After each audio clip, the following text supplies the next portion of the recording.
अस्सलामु अलैकुम वरहमतुल्लाहि वबरकातुह। अऊज़ु बिल्लाहि मिनश शैतानिर रजीम। बिस्मिल्लाहिर रहमानिर रहीम।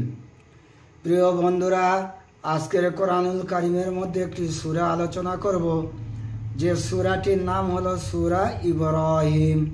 এই সূরা ইব্রাহিম আমল করলে কি উপকারিতা পাওয়া যায় সে সম্বন্ধে দু চারটি কথা বলবো ইনশাআল্লাহ। কোনো লোক যদি জাদু ক্রিয়া কারণে পুরুষত্বহীন ও যৌন ক্রিয়া অক্ষম হয়ে পড়ে, তাহলে সে 3 বার সূরা ইব্রাহিম পাঠ করবে।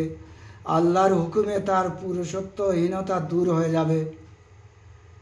কোনো ব্যক্তি মেশকে জাফরান দ্বারা সূরাটি লিখে ধৌত করে পান করলে যৌন ক্ষমতা পুনরায় ফিরে পাবে এবং স্ত্রীর সহবাসে সক্ষম হবে।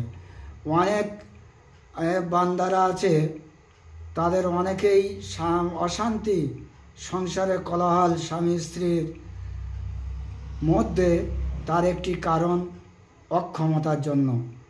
তো আল্লাহ পাকের কালামুল্লাহ শরীফ থেকে এই কালামুল্লাহ শরীফ সূরা ইব্রাহিম লিখে যদি ভিজিয়ে সে পান করে, ইনশাআল্লাহ এই সূরা ইব্রাহিমের ওসিলা করে তার যৌন ক্ষমতা সে ফিরে পাবে।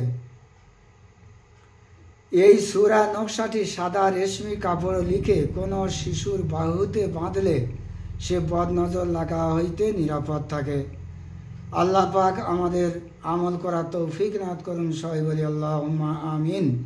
আল্লাহ পাক আমাদের শোনার থেকে বেশি বেশি করে আমল করার তৌফিক দান করুন, আল্লাহুম্মা আমিন।